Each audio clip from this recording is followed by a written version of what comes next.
mobilité réduite est-ce que mën nañ xam lan moo motiver sa action tey. waaw jërë ngeen jëf di leen kontaane si teewaay bi ngeen teew pour couvrir événement bi de remercier monsieur Kébé bi nga xam ne mooy président de l'association des personnes à mobilité réduite fii si Parcelles Assainies di wax rek ne suñu motivation ak suñu engagement à être nekk seen ambassadeur mooy que le 3 décembre passé moom mi nga xam ne mooy président bi waxtaan ak waa association bi yëpp dañ ma jël def ma parrain journée internationale des personnes à mobilité réduite fii si Parcelles Assainies ñoom ñu nekk benn association boo xam ne c'est composé de plus de 100 personnes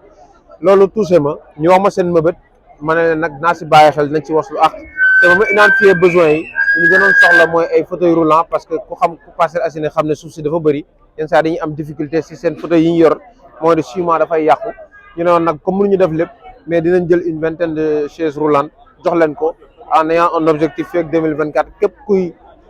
way laago fii si Parcelles Assainies ñu jox la chaise roulante parce que nag le fondement de notre action politique bi ñu siy dugg moo doon ñu def action sociale dimbalante solidarité jaamu yàlla si kaw jaamam te pense que loolu daal moom moo ñu motivé woon quoi. ci loolu rek lay yem wala war nañ xaaraat yeneen action yoo xam ne da nga koy jëmale également ci askanu Parcelles Assainies. waaw loolu moom c'est moom ni ma ko waxoon rek bi ñuy dugg si notre engagement politique soubassement bi mooy action sociale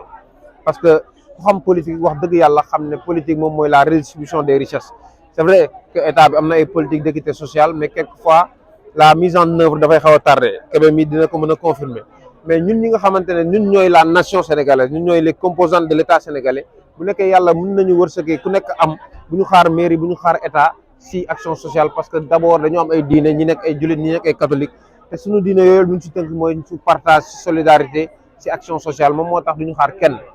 di def lii tamit pour wane rek ne ñi am alal ci réew mi yàlla su jox leen wërsëg dañu bàyyi xel ñi nga xamante ne dañu nekk situation yi parce que nag ñun ñëpp nous sommes des handicapés en sursis je pense message boobu lañ bëggoon lancer moo tax ñu def ko une cérémonie solennelle.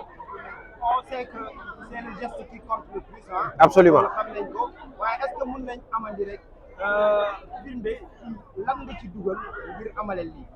waaw bu nekkee en terme de montant loolu amul solo parce que nag wax dëgg yàlla maa ngi jël en témoin yàlla bi nga xam ne moom mooy déglu du sama alal man kese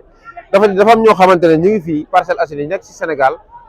wóolu ma xam ne bu ñu tegee seen loxo sama alal dinaa koy eggale fi mu bëgg a egg bu yi amee damay jël sama alal d'abord ba pare wax leen ko ku si nekk jël sa koppar jox ma ñu eggale ko ñi nga xamante ne ñoo amul accès si ñoom kon ngeen xam ne du sama jàmbaar man kese du sama alal man kese képp kuy membre mouvement réaction cotisé nga ak ñeneen ñoo xamante ne bu ñu mënoon nangu ñu wax seen tur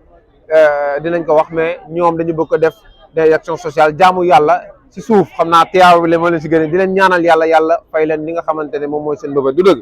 mënuñu wax te duñu wax ci deuil national bi nga xam ne décrété nañ ko ni ci tey Sénégal nekk ci 10 lu ëpp ay ñeent fukki doomu aadama yu ñàkk seen bakkan ni ci tey ci suba te ñi bi tey lan la ci góor di wax ak it ban message lay jàllale ngir ñu gën a am nekkin ci kaw tali. waaw di am sentiment de tristesse parce que dama yeewu rek gis ko mu nekk un nombre de personnes décédées assez considérable parce que quand même plus de 40-50 personnes loolu kam c'est vraiment c'est catastrophique mais di wax ne rek ñu ngi jaale le président de la République di jaale képp koo xamante ne ñàkk nga si sa benn mbokk xam naa du ñàkk am nañ si ay mbokk di wax rek ne dañuy war a gën a mën a sensibiliser nit ñi si dawal bi si kaw tali bi parce que ñun ñëpp tey yi nañ si tali bi quelquefois indiscipline beeg peut-être dawal ak coono bi day tax doo mën a concentré wu ndogal yàlla nag moom mooy dogal mais bu ñu mënee def ay campagne de sensibilisation dina tax accident yi gën a mën a wàññeeku parce que bu fekkee nombre d'accidents yi day bëri si année bi du baax si Sénégal parce que ay ndaw rek lañ ciy perte ndaw yooyu ñoom ñooy avenir u Sénégal. Bon, écoutez, nous allons commencer d'abord par vous remercier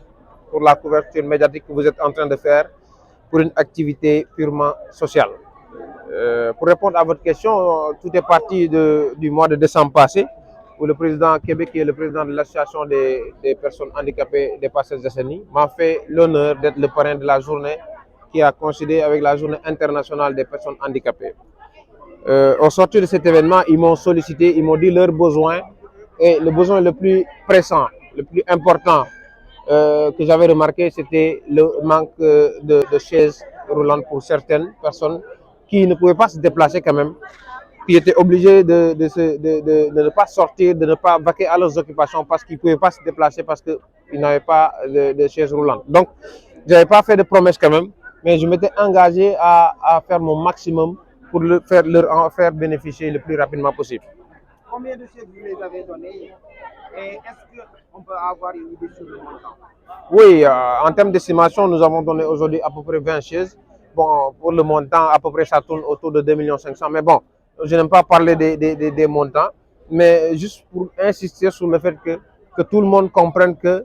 tout cet argent-là ne vient pas de GoFay. Nous sommes une association qui s'appelle Mouvement Réaction, qui est composée de milliers de personnes. Et à chaque fois que des gens nous sollicitent par rapport à ce type de besoins purement sociaux, nous faisons une communication en interne pour que chacun cotise et qu'il y a des personnes quand même qui veulent faire du social, mais qui n'aiment pas qu'on cite leur nom dans les médias. Ces personnes aussi ont participé financièrement et ça nous a permis de réussir cette journée. Et dites-vous que nous nous sommes fixés comme objectif de doter chaque personne en situation de handicap, surtout d'handicap moteur à mobilité réduite, de faire doter ces personnes-là d'une chaise roulante. Et ça va nous soulager parce que le fondement de notre action politique, c'était l'action sociale. La nation sénégalaise s'est réveillée meurtrie aujourd'hui avec cet accident qui a fait un bilan très lourd au niveau des Libye. Quel est le sentiment et quel message voudrait-il faire passer quand même à l'endroit de ces usagers de la route? Un sentiment de tristesse quand même, parce que perdre dans une seule journée 50 Sénégalais, je pense que ça me... que le président de la République décrète une journée de deuil national, ce qu'il a d'ailleurs fait. Nous lui en félicitons. Moi, je pense que je ne suis pas sûr que j'ai un parent direct, mais peut-être que chacun d'entre nous aussi peut être un parent indirectement. Juste pour dire que je pense que les politiques de sensibilisation relatives à la sécurité par rapport aux circulations au niveau des routes, moi je pense que ça doit être accentué parce que si le code de la route est respecté et que les chauffeurs quand même qui font de longues distances se reposent bien et qui respectent les normes de sécurité, il y aura de moins en moins d'accidents, donc naturellement de moins en moins de morts et de moins en moins d'handicapés. Moi je pense que l'État doit accentuer sa politique sur la sensibilisation et ça va aller pour qu'on évite ces genres de drames-là.